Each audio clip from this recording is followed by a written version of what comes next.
Good morning, everyone. Okay. Sige. May tanong po ako sa inyo, isang question lang po. God has been good to us for the year of 2023. Ngayon, ang tanong ko po sa inyo, ano po ang natutunan natin? Dalawa, I will call on two. Two people lang. Pwede pong, sino po ba ang magbo-volunteer? Yung hindi fussy, ha? Sino po? And I have this atsara with me. Oo, may atsara ako. With suman pa and kasoy. O, pampalis ko lang po ito talaga ng kaba, sa totoo lang. Yuhu! Sino? Huy, Sis Liz! Hello! Sino kaya? May mga natutunan natin. Kahit isa lang, isang nugget of wisdom from 2023. Come on, go sis, come here. Ito po, ito, ibigay ko sa iyo yung microphone.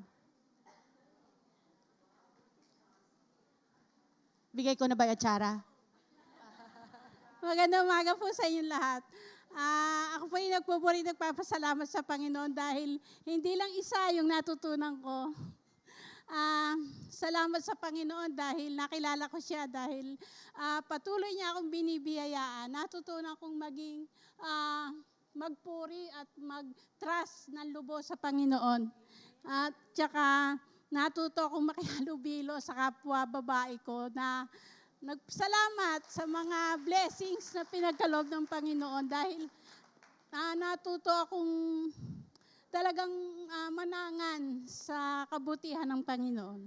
Yun lang. Pwede na po yun? Digna Manalo po. Digna Manalo. Thank you, Ate Digna. Grabe. Ito, ate, huwag kang aalis. Ito ang ating atsara. Talaga, I'm true to my promise, ha. Sino pa po? Isa. Ay, ate, come here. Halika po.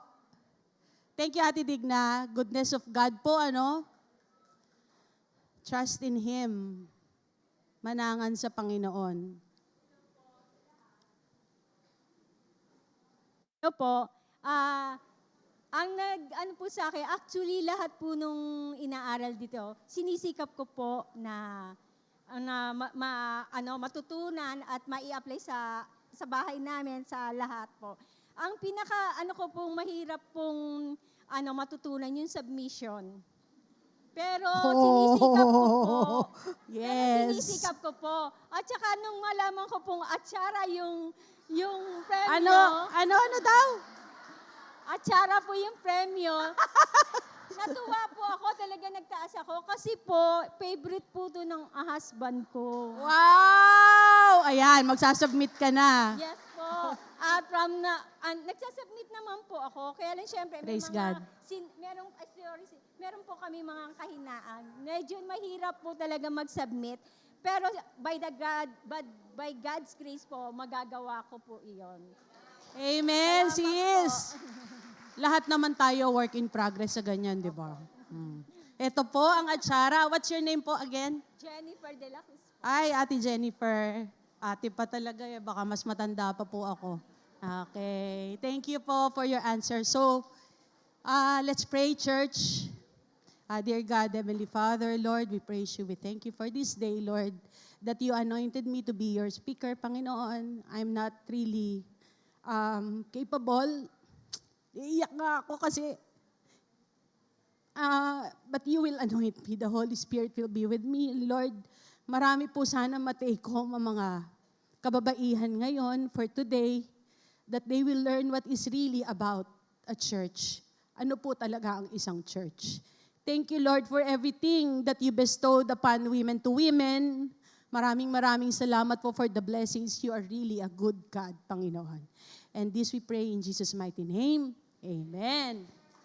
Nagad ako, di pa ganyan po talaga ako. So in CCF po, dito po sa CCF, we are really committed in honing the character of each and every one. In making our church Christ-like. And sa Women to Women nga po, ang logo po natin is women, helping women to grow in God's love. So with that, talagang intentional po tayo dito. And tayo po ay part ng isang church. Pero by the way, ano po ba ang church? Meron po bang, wala na pong atsara to, pero may dalawa pa yata ako. Ano po ang notion nyo ng isang church? Ano po ba ang church? Anybody can give me a quick answer kung ano ang isang church. Ate Cynthia, yes? The church is the assembly of all followers of Jesus Christ. We are the church, the people. O, tapos na. Hindi na ako magsasalita. Oo, nasummarize na ni ate. So, we are going to church every Sunday. And ako po before, nung sa iba pa po ako nagsisimba, I just go there every Sunday. Kami mag-asawa, buong pamilya, and then no relationship at all. Hindi ako masyado nakikihalubilo kung sino man yung nakikita ko. But, nung nagpunta na po ako dito sa fellowship na to, sa Christ Commission Fellowship, hindi ko po pinopromote kasi lahat naman po, we have a church of our own, ano. Pero dito ko po nakita talaga yung pagmamahal. Ang ganda nga nung devotional ni Neri kanina about love. That what propels us in this fellowship is love. Di po ba? And, but how can we be really a church? I have 3 points for you today. Number 1 is, we have to live out as heavenly citizens. Number 2, we should live as one family. And number 3 is, we should live as if our body is God's temple. Tatlo po ang points ko today. So, we have to believe, number one, living out as heavenly citizens. We have to believe that we are heavenly citizens. We are created by God according to His own image. Sabi nga po ni Paul sa Philippians chapter 3, 19 to 20, their end is destruction, their God is their belly, and they glory in their shame, with mind set in earthly things. Earthly things po. Ito po yung mga hindi naniniwala sa Panginoon. They set their mind on earthly things. Number 2, tapos po, sinabi din ni Paul sa Philippians, but our citizenship is in heaven. So really, talagang heavenly citizens po tayo kung tinanggap na po natin ang Panginoon bilang nating tagapagligtas. And from it, we await a Savior, the Lord Jesus Christ, who will transform our lowly body, our body, itong earthly body natin, to be like His glorious body. Di ba po ba? Yung resurrected body niya. By the power that enables Him even to subject all things to Himself. So, subject to Himself, siya lang po ang pwedeng gumawa nito. Nobody else, not even our good works. So, Paul in this verse talks about those who are not in the faith with mindset on earthly things. Ako po nung unang panahon, witness yung mga kaibigan ko, si Neri, si Lani, si Sheila, lahat, si Bess, lahat sila, witness sila. Ang goal ko po noon lang, magpayaman. Mag-ipon, magpatayo ng malaking bahay with my husband. But now, ngayon na kay Lord na ako, wala lang pala lahat yun eh. It's all rubbish. Siyempre, kailangan din natin maging good steward ng lahat ng mga binibigay ni Lord sa atin. But, it's not the all. It's not the all and be all and end all. It's always Jesus Christ on the cross. So yun po talaga, kaya po, we set our minds not on earthly things, but we have to think about ourselves as heavenly citizens. Our citizenship is in heaven. Ang sabi nga ni Sis Janet, tandaan niyo po ba? Sabi niya, don't worry about your finances. Of course, you have to be a financial steward, a good financial steward of all the things that God has given you. Pero sabi niya, but seek ye first the kingdom of God and His righteousness. Di po ba? Sinabi niya yon nung I think August. And consequently, sabi ni Paul again sa Ephesians, consequently, you are no longer foreigners and aliens, but fellow citizens with God's people and members of God's household. And si Jesus Christ ang ating chief cornerstone. So we are really heavenly. Pag tinanggap natin siya, sa heaven talaga tayo. Just yun lang po yung pag-emphasize ko that we are really heavenly citizens and that we are members of God's household with Jesus as the chief cornerstone. Sabi nga ni Sis Diana, remember? Last October lang, October 28, sabi niya, Sis Dina reminded us that if we believe in God's truth and internalize them, we will be able to live out as princesses of heaven, as God's princesses. Di po ba napakaganda if ang mindset po natin is heavenly, not of earthly. Nakatingin tayo lagi kay God eh. Okay? An example, Jing, kilala mo to. Ito yon, yung si Sarah. At ang gumanap po dito before is si Sis Luz. Way back 2022, I think, Women of the Bible series. Si Sarah is an example of a real God's princess. Ang ganda-ganda po niya, no? Kasi sabi ni Peter dito, this is how the holy women of old made themselves beautiful.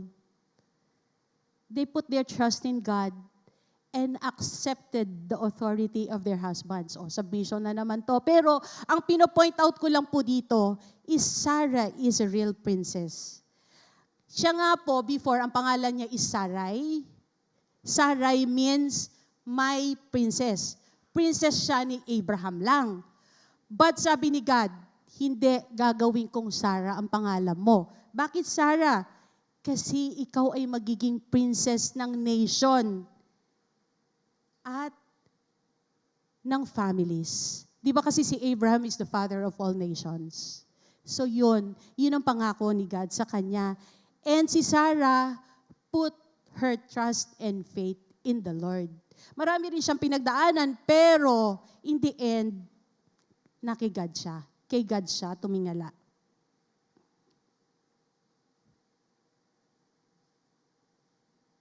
And ito po ang ganda. Sabi po ni David, I give thanks to you, kay God, that I was marvelously set apart. If we live as heavenly citizens, we are marvelously set apart. But are we behaving as somebody set apart? Meron po akong favorite ngayon na parang lagi ko, actually siya yung nagbigay sa akin ng idea ng talk na to, si Heidi of Heavenly Minded Home. Ang sabi niya, we should be heavily minded that we are so earthly good. Ang ganda po, no? Sabi niya, heavenly minded ka, na kay God ka, pero ang relationship mo with other people, with you women, maganda, maayos, pleasing to God, glorifying the Lord. So, always remember, heavenly minded, but earthly good. As princesses of God, we have our roles to fulfill, and as overseer of CCF, overseer's wife of CCF Antipolo, I was tasked with this Women to Women.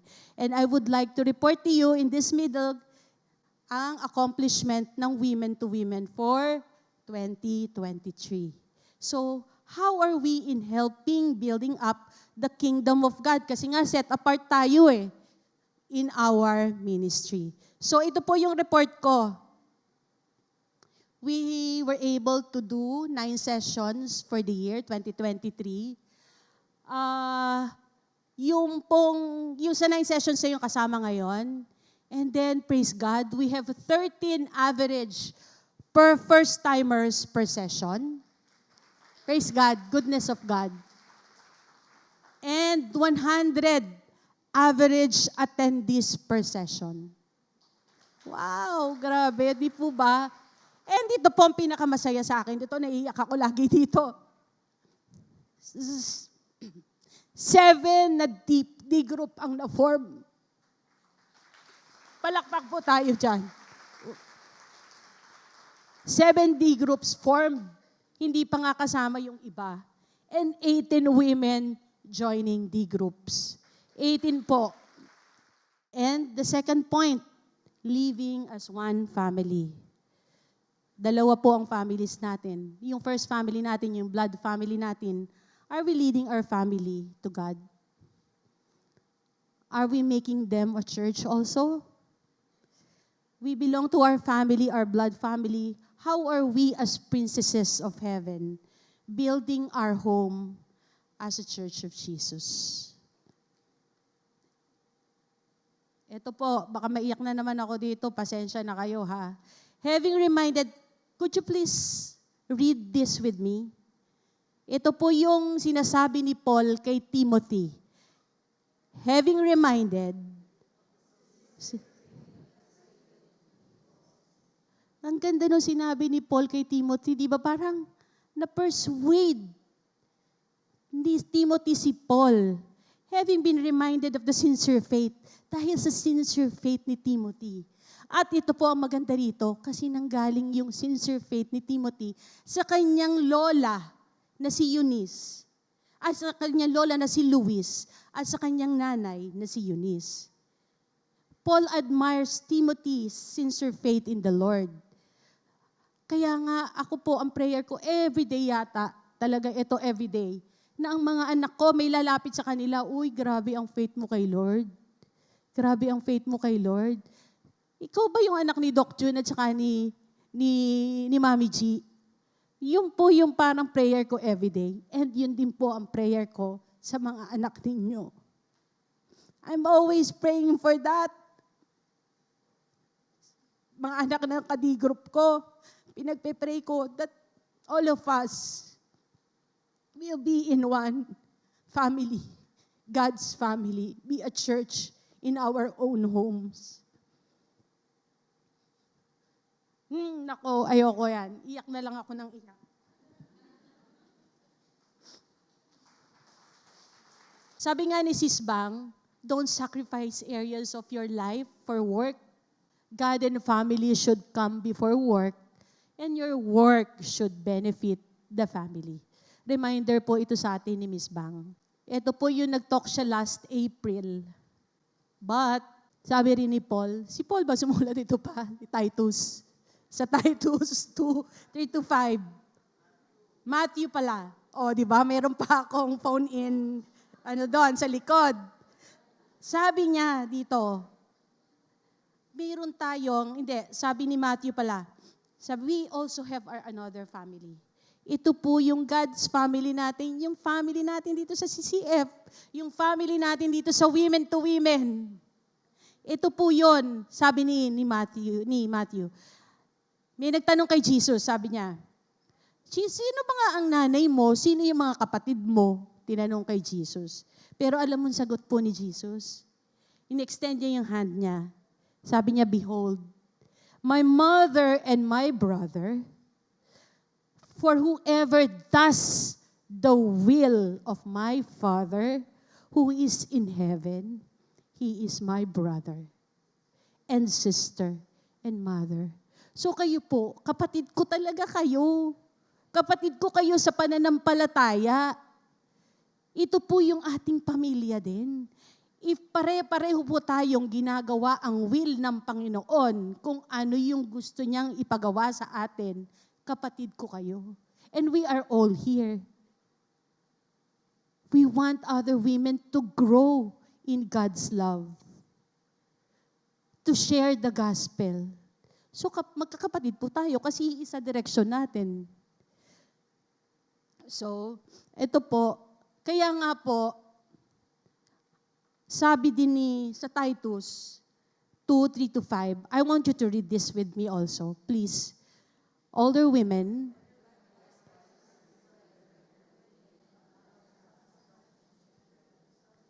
working at home, kind, and submissive to their own husband, submission na naman, that the word of God may not be reviled.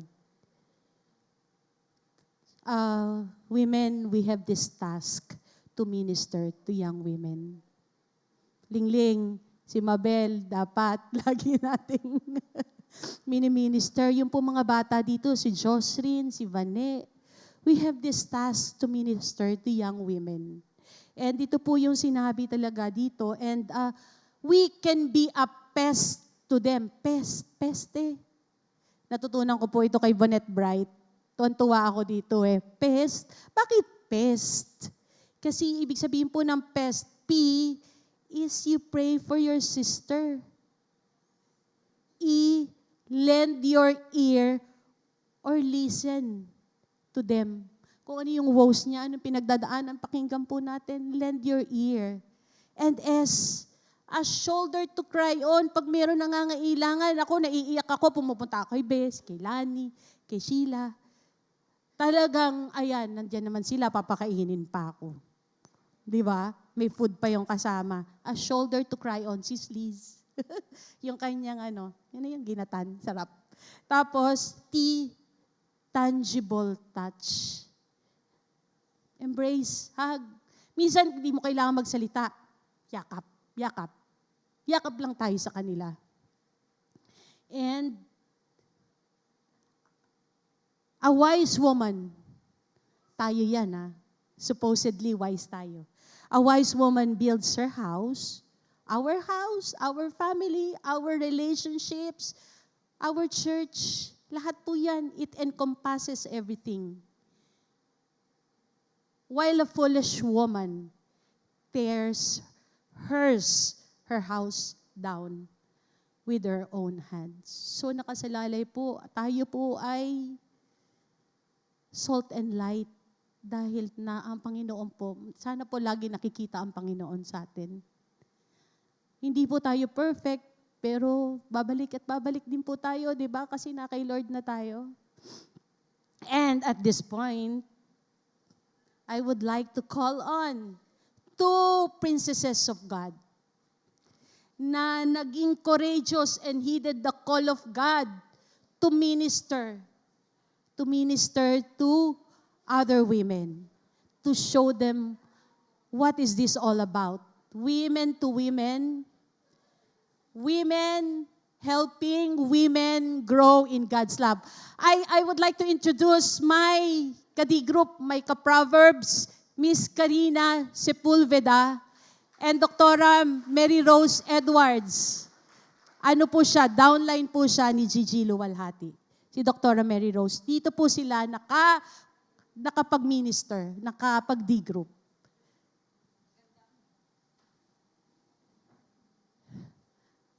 Palakpakan po tayo sa kanila. Grabe, dapat umaga po sa inyong lahat. Good morning, everyone. Pagpasensyahan nyo na po ang boses ko kung medyo garalgal. At ito pa ang kauna-unahang pagkakataon na makapagsalita ako sa loob ng CCF Church. Good morning. Ako po si Karina Sepulveda. Nais ko pong ibahagi sa inyo ang encouragement from our Lord Jesus Christ on how He made it possible for me to be part of the Women to Women ministry. Nagsimula ako sa ministry service sa Women to Women last March 16. Ang nangyari po kasi dito, yung akin pong kadi group, which is Sister Lani Tanchuan, in-invite po ako. Tinawagan niya ako at sabi niya, "Sis, may gagawin ka ba?" Sabi ko, "Wala naman." "Halika, sumama ka sa akin," sabi niya. "Saan?" "A-attend lang tayo ng meeting." So, akala ko yung meeting na a-attendan namin, meeting ng D-group namin, which is kay Mami G. So wala akong alam. So dumating kami na dito sa church, pumasok kami sa isang room. Yung pala, yung room na pinasukan namin is meeting for facilitators meeting. So nagulat ako, bakit ako nandito? Dahil binibrief na kami ni Sister Aida, ni Sister Annie. So wala akong alam na, "Sis, ano tong gagawin natin dito?" Sabi kong ganun sa kanya. Sabi niya, "Fasi ito." "Ha, Fasi? Yung first time ko po na nakita na nagpa-Fasi, hindi ko kaya yung ginagawa ng mga Fasi na nakikipag-interact sa mga nasa table sa mga kasama. Sabi ko, uy, wala akong knowledge sa Bible verses. Ang naglalaro sa isipan ko, takot, kaba, pangamba. Dahil nga, nauuna yung hiya ko. So, nung nagmi-meeting na kami, binibrief na kami kung paano gagawin, ano ang gagawin, at kung kailan gagawin, na-realize ko na ito yung purpose ni Lord para sa akin. As a baby Christian, na yung first experience ko is very memorable for me. My first women-to-women encounter was last March 25 with Venus Ra as our guest speaker. On the topic, overcoming insecurities, which made an impact towards my journey with my ministry in CCF. You may see me highly engaging and friendly. Yet, deep inside, I have so many insecurities in my Christian walk. As a newly baptized Christian, I am not that knowledgeable on verses. Yet, I was called to be part of the women-to-women ministry. I was initially involved as FASI, which I had inhibition because of my insecurities and doubts of my capability. However, after the talk of Venus Ra, I was inspired and motivated to continue and make an impact to lives of women. I can vividly remember what she said about the Lord look at beyond our physical appearance.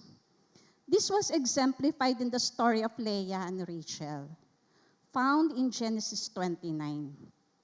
Leah, who was not as beautiful as Rachel, yet the Lord has different plan for her, wherein the lineage of David and ancestor of Jesus would come from her.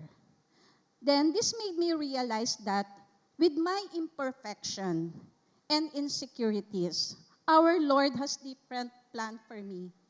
Iba pala ang plano ni Lord para sa akin. So ito ang plano ni Lord para sa akin. I just need to obey and serve His purpose for my life, in my life. Now, I am happily serving our Lord Jesus through the women-to-women ministry, acting as FASI, Timothy of Atiling Abogado in finance, and in charge of serving hearty meals for our guest speaker and volunteers for the past 8 months. At sana po nagugustuhan naman yung mga pagkain na aking sinuserve. Sana po nabubusog ko naman kayo. At sana po, Ate Ling, nagiging mabuti naman akong Timothy. This even led for the blessing to lead a D group from women to women. So dito po nagsimula na nagkaroon ako ng sarili kong D group. Nagsimula po ako sa 3 women, then naging 4, naging 5, and eventually naging 6 na po kami. Then, after that po, it eventually gained confidence to lead a couple D group. Together with my loving, at sabi niya, very charming husband.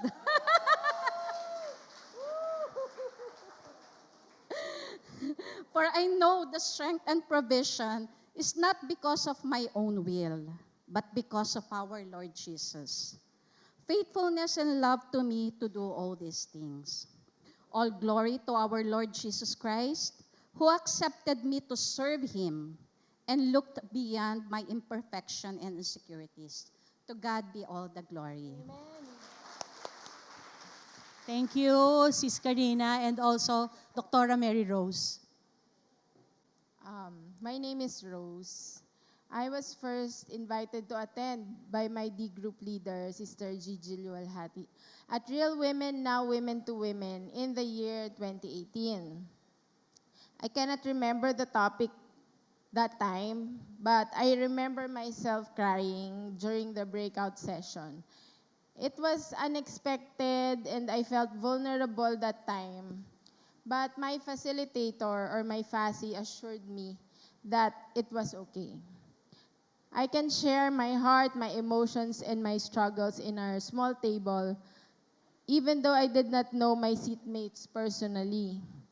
It was a heartwarming experience. I did not feel judged. I did not feel shame, but I felt blessed and accepted. I continued to attend, looking forward to the next topic. Though I don't have perfect attendance, there are different life lessons each month and a lot of godly principles to apply. I also invited my neighbor friends on the subsequent sessions. We all shared the same joy after attending.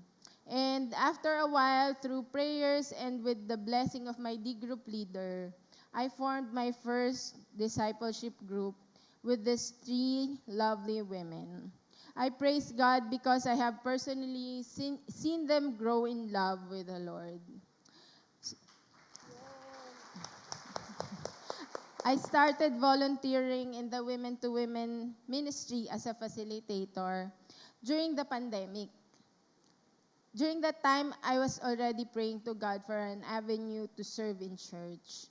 Then I saw the announcement during one of the miraculous sessions, and in my mind, I thought that being a facilitator is an easy task because it occurs only once a month and online. So I volunteered.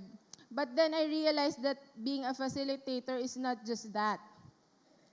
It's a whole lot more. It's not just hard work, but it's heart work.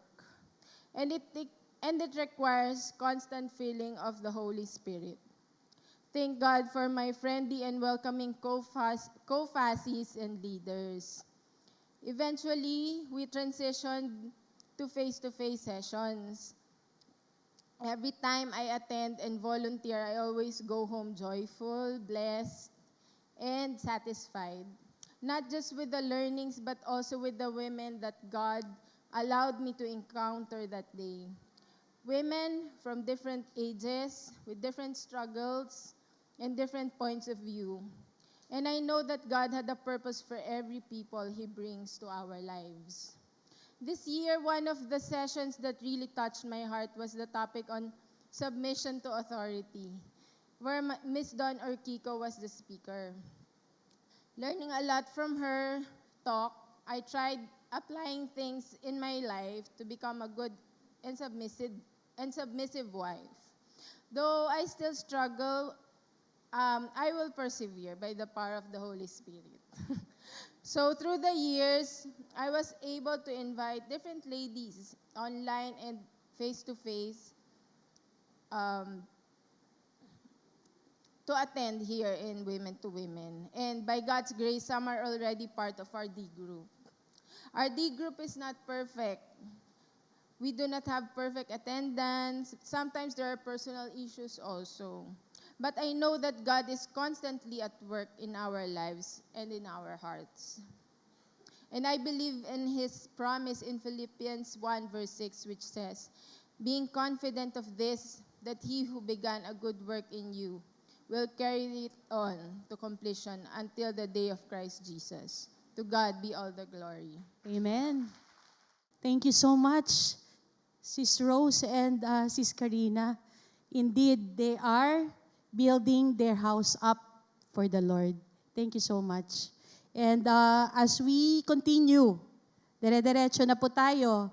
The third point, living as God's temple. Are we living as God's temple, women?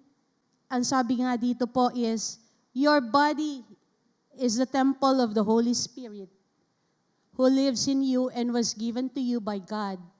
You do not belong to yourself. Sa 1 Corinthians po ito. But, sabi nga ni Sis Venus, kababanggit lang ni Karina kanina, let us be secure in the love of Jesus. It's the best way to overcome our insecurities. And that way, nabibuild natin yung temple ni God sa atin. Ang security natin nanggagaling sa Kanya, ang identity natin nanggagaling kay Lord. Don't try to make yourselves beautiful on the outside. Sabi nga ni Peter, with stylish hair by wearing gold, jewelry of fine clothes or fine clothes instead. Make yourselves beautiful on the inside, yung puso natin, in your hearts, with the enduring quality of a gentle, eto hindi quiet peaceful spirit. This type of beauty is very precious in God's eyes.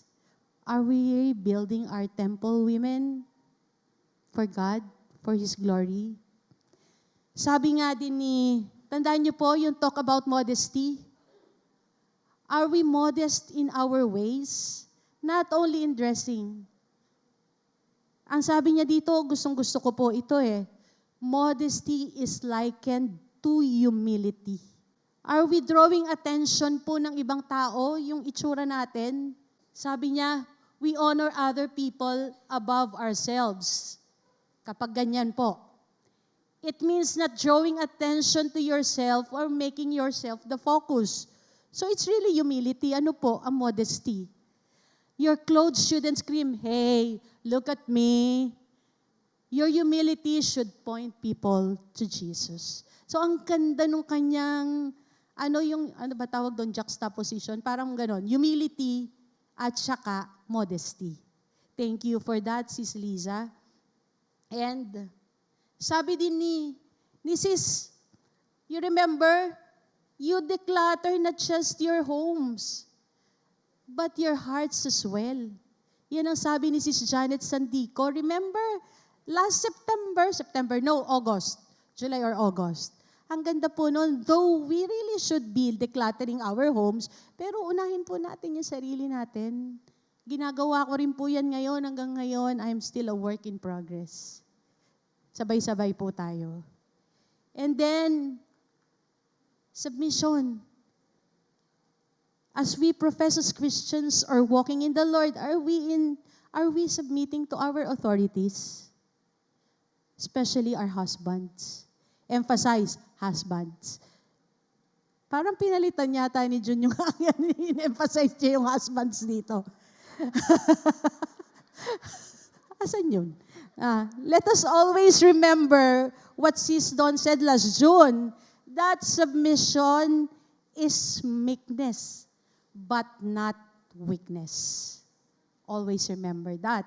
And ano po ba ibig sabihin ng meekness? Meekness is essentially an attitude or quality of the heart whereby a person is willing to accept and submit without resistance to the will and desire of someone else. In case of our walk with this, our walk to Christ-likeness, in the case of Christians, this is God. We submit to God. And further, ang ganda po nung sinabi ni Sis Earl, di ba? Sis Earl talked about our consistency of being Christ-like in all facets of our lives. Sa ating mga decisions. Ang sabi niya dito, ang ganda, we're not just talking of any other character. When you say character, is the makeup of a person, but it's integrity of character. Integrity ng character natin. Are we doing this in all facets of our lives? Sa trabaho, sa pamilya. Ako, guilty po ako dyan. Minsan naiinis ako doon sa anak ko dahil ang kulit. Di ba, Ate Deti? Ate Deli. Ate Deti. Ang kulit-kulit. So, minsan yung patience ko rin po. So, do we have the same godly character sa lahat ng area ng buhay natin? Hindi po natin pwedeng piliin yan. Ang ganda ng message, this is Earl, with that. And, women must likewise be dignified. Ito po, not malicious gossips, but temperate, faithful in all things, in all godly things. That is also from Timothy. And gusto ba natin ng ganito tayo? Yan yung nag-uusap-usap, gusto ba natin yan? Siyempre, ayaw natin yan. Godly nga tayo, di ba? We are a work in progress. We are heavenly citizens. We are one family. We don't do that anymore. But, sana maging joyful tayo katulad ng mga sisters na to. Masasaya. Look at them. Ayan, di ba? Ang saya nila. Magkakayakap. Are we like this? Ang saya-saya po pag laging ganyan. And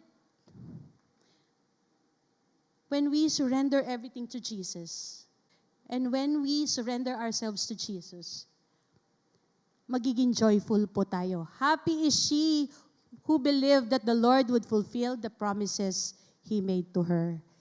And with this, we are the church. We live as heavenly bodies. We are living as one family. And we are living, we have this God's temple in our hearts. And by that, let us start being a church. Guys, let us start being the church. But, kaya ba natin to ng sarili lang natin? Hindi. Nung tinanggap natin ang Panginoon bilang tagapagligtas natin, we have the Holy Spirit dwelling in us. So the Spirit Himself testifies with our spirit because we are the children of God. And kung children niya tayo, heirs niya tayo ni God. And heirs of God and fellow heirs with Jesus Christ. Hindi po natin kaya yan ng tayo lang. We need the Holy Spirit in our walk to Christ-likeness. And with that, let's live a victorious life with the Lord. Amen. Thank you, church. Thank you. Thank you so much. And let's pray. Let's pray po. Dear God, Heavenly Father, Lord, we praise you. We praise you, Lord, for these women, Panginoon. Maraming salamat po for being faithful with us, for making us heavenly citizens, for making us princesses, Panginoon. And may we be one family always, applying what we learned today. And Lord, not only one family, but make our selves temple, your temple, Panginoon. We cannot do this if without you, Panginoon, by the power of the Holy Spirit. Thank you, Lord, for this women-to-women activity for today. May we enjoy the latter time ngayon po, after this. And we glorify you always. And may we put a big smile on your face always. And we ask this all in Jesus' mighty name. Amen.